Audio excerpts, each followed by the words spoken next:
Hello everybody. I wanted to bring you a short video about how I prefer to dry my herbs. When I pull leaves off of my plants or I take snips off of my plants, whatever I tend to do,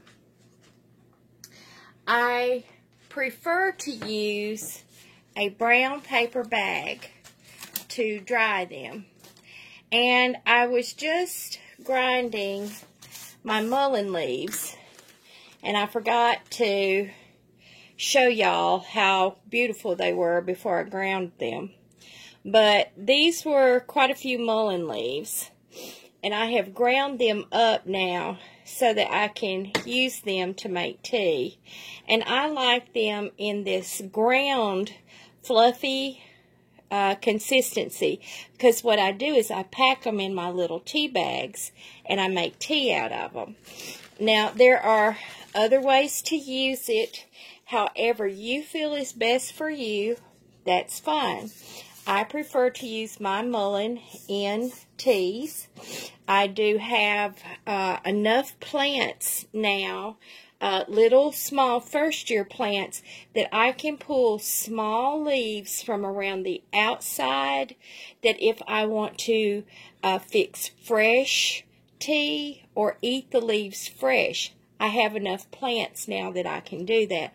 But in the event that it's raining like it's been all day, or if it's real cold, or if I just don't feel good enough to get out there and get some, I have plenty of dried mullein now for that. Now I did want to show you how well this paper bag method works for drying. And the way that you can tell is the color of your leaf consistency. Now you can see right here, these leaves are beautifully still green. The smell of them, this is lemon balm. They still smell very pungent. You can smell the lemon very strong. So I'm going to grind those up, and I'm going to put those in my little lemon balm jar.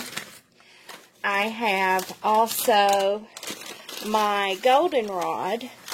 I did not use the air dry method with the fan because these are so lightweight.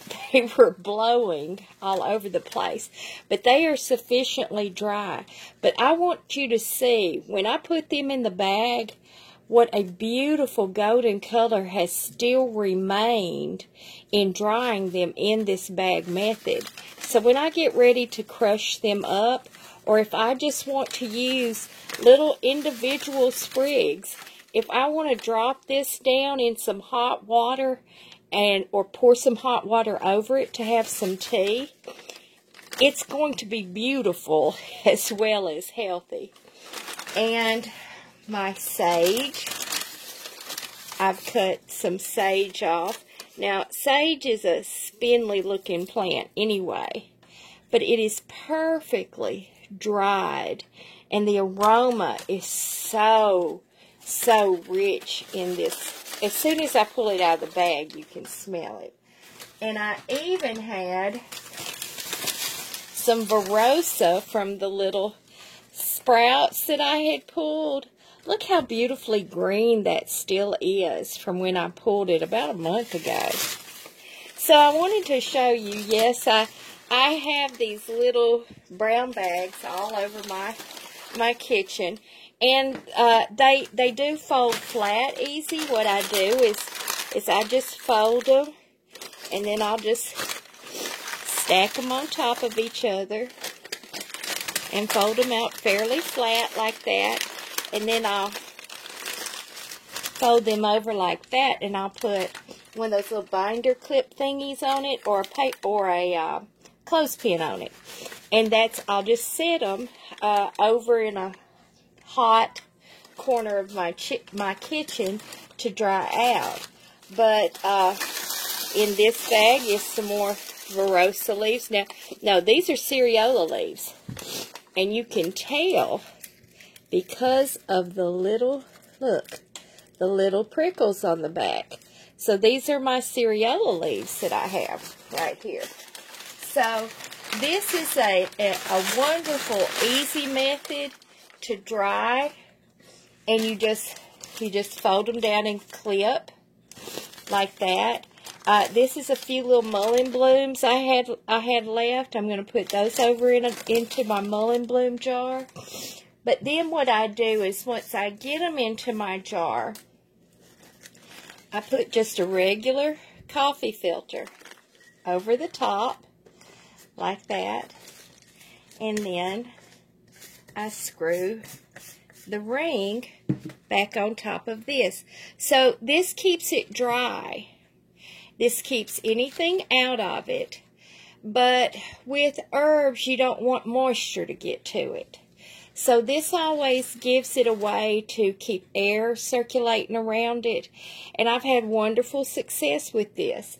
Now you can also take a Sharpie and write your information on the coffee filter of the date and the plant and where you harvested it, if you forage or anything like that.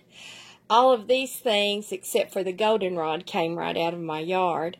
So if you need to do that, you can write that right on your little coffee filter. But then this is how I dry my herbs primarily.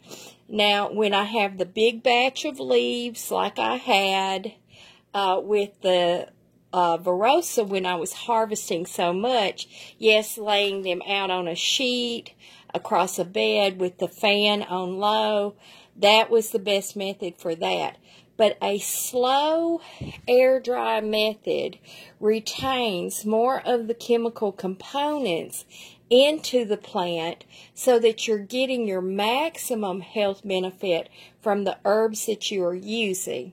So I wanted to bring that little quick video to you.